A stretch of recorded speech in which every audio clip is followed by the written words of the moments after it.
समाज बड़ा विशाल है, कुछ लोग उससे भी डरते। इतनी बड़ी जनसंख्या है, पहले उसको कम करो नहीं तो कुछ नहीं होगा। ये वाक्य पूर्ण सत्य नहीं है। ये बात सही है, जनसंख्या जितनी ज्यादा उतना बहुत ज्यादा, लेकिन यही एक बात नहीं है। क्योंकि जनसंख्या जैसे एक बोझ के रूप में देखी जा सकती है, वैसे जनसंख्या का ठीक से उपयोग किया तो एक साधन बनता है, एसेट बनता है। आज अपनी इतनी ज्यादा जनसंख्या है तो जैसे उसका वर्णन बोझ के रूप में हो सकता है, वैसे हम ये भी कह सकते हैं कि हम आज डेमोग्राफिक डिविडेंड की स्थिति में है। 57 करोड़ युवाओं की संख्या किसी दुनिया के देश में नहीं है। चीन हमारा पड़ोसी बूढ़ा हो चुका है, हम जवान रहने वाले 30 साल तक। जनसंख्या का विचार दोनों रूप से हो सकता है, वो एक साधन भी है। और एक परिस्थिति में विचार करता है तो एक बात लगती है, दूसरे परिस्थिति में विचार करता है दूसरी बात लगती है। चीन की इतनी ज्यादा जनसंख्या थी, उनको बोझ लगने लगा। उन्होंने एक परिवार में एक संतान और बाद में नहीं संतान, ऐसी नीति अपनाई। बड़े कड़े प्रयास से उन्होंने उसको लागू किया। हुकुमशाह है वहां, डिक्टेटरशिप है, यशस्वी हो गए। लेकिन फिर उनके ध्यान में आ गया अब सब बूढ़े ही बूढ़े हैं, काम करने के लिए जवान कहां से आएंगे। तो अब उन्होंने 2 संतति को प्रोत्साहन देना शुरू कर दिया। हमारे यहां क्या है, हमको भी विचार करना पड़ेगा। हमारा देश 50 वर्षों के बाद कितने लोगों को खिला सकता है। उस समय समाज में काम करने वालों की कितनी संख्या चाहिए, काम न कर सकने वाले उस समय कितने रहेंगे। आज के 57% युवा 50 साल के बाद काम करने की स्थिति में रहेंगे क्या। अपने देश का पर्यावरण कितने लोगों को खिला सकता है, कितने लोगों को झेल सकता है। इतने लोगों के शिक्षा की, स्वास्थ्य की क्या व्यवस्था हम कर सकेंगे। इतने लोग काम करेंगे, रहेंगे भी, क्या क्या करना पड़ेगा।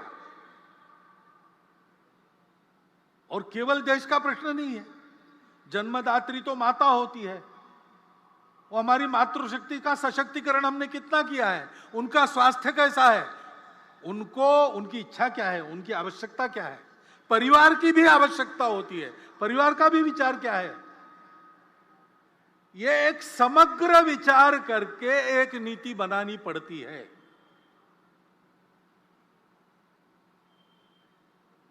हमने ऐसी नीति बनाई, कुछ वर्षों पूर्व भारत सरकार ने बनाई, और 2.1 ऐसा एवरेज संतान, हमने उसको इतनी अच्छी तरह लागू किया, दुनिया को भी ये उम्मीद नहीं थी, वो आश्चर्य कर रही है। उससे भी नीचे हम आ गए 2 तक। लेकिन बहुत नीचे आना भी गड़बड़ होता है, क्योंकि घर के बच्चों को सामाजिक व्यवहार का प्रशिक्षण परिवार में मिलता है। परिवार में संख्या चाहिए, अपने बराबरी के भी 2-3 लोग चाहिए, ऊपर के भी चाहिए, नीचे के भी चाहिए। तो सबसे बात कैसे करना, सामाजिक संस्कार कैसे होता है, अपने अहंकार को कैसे संयमित करना पड़ता है, ईगो मैनेजमेंट कैसी करनी पड़ती है, ये सारी बातें सीखनी पड़ती है। उसके लिए परिवार की संख्या भी चाहिए।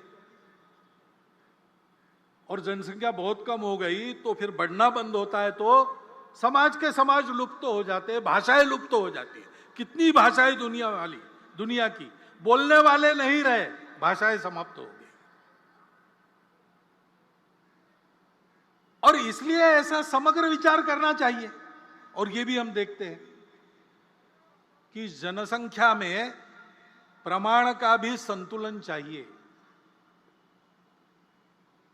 हम भुगते हैं, जनसंख्या का असंतुलन हुआ तो 50 साल पहले उसके गंभीर परिणामों को हमने भुगता। और केवल हमारा ऐसा हुआ ऐसा नहीं, आज की तारीख में पूर्व तिमोर नाम का एक नया देश बना, दक्षिण सुदान नाम का नया देश बना, कोसोवो बना। जनसंख्या में पंथ संप्रदाय के प्रमाण में अंतर आने से नए देश बन गए, देश टूट गए। यह असंतुलन जन्मदर एक भाग है उसका, लेकिन जोर जबरदस्ती या छल कपट से, लालच से मतांतरण, यह सबसे बड़ा फैक्टर है। और जहां सीमा पार से घुसपैठ होती है, वहां घुसपैठ से भी यह होता है।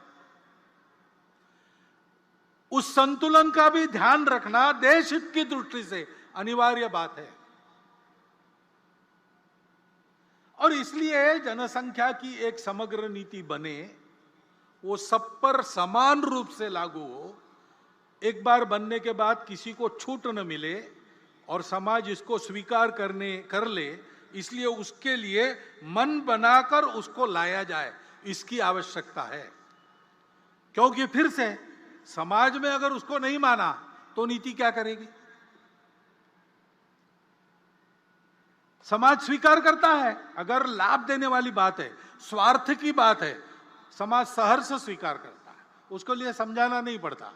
लाभ दिखता है या 3 साल के बाद, 5 साल के बाद, 10 साल के बाद बच्चों को मिलने वाला है, ये अगर पक्का है, समाज उसको स्वीकार करता है। लेकिन जहां देश के लिए छोड़ना पड़ता है, हमको नहीं मिलेगा किसी और को मिलेगा, जलना बंद करके देना पड़ता है, वहां समाज में सहयोग दिखता है कि प्रतिरोध दिखता है? सवाल बात है। जो ऐसा त्याग करना पड़ता है, जो ऐसी तपस्या करनी पड़ती है, उसको भी समाज स्वीकार करे। इसलिए स्व की जागृति का महत्व है, क्योंकि समाज यानी हम है। एक मैं यहां हूं, लेकिन मेरा समाज, हमारी सबकी एक समान पहचान है। वो हमारी समान पहचान कौन सी है? सौभाग्य से भारतवर्ष में इतनी सारी भाषाएं हैं, इतने सारे पंथ संप्रदाय हैं। विदेशों के आक्रमण के कारण भी कुछ संप्रदाय हमारे यहां बन गए, हमारे ही लोग उस संप्रदाय में हैं। उनकी पूजाएं पंथ संप्रदाय विदेशी है, वो यहां के हैं। कुछ दशकों पूर्वज उनके वही थे जो हमारे। इतने सारे खान पान रीति रिवाज है, इतने प्रांत है, इतने सारे प्रकार है लोगों के, तो स्वार्थ भी अलग अलग हो जाते हैं। फिर भी सदियों से हमारा राष्ट्र जीवन का एक सनातन अक्षुण्ण प्रवाह चला है। भारत का अस्तित्व सदा रहा है, व्यवस्थाओं की भी विविधता रही, राज्य भी अनेक रहे, लेकिन सदैव भारत रहा, भारत एक रहा।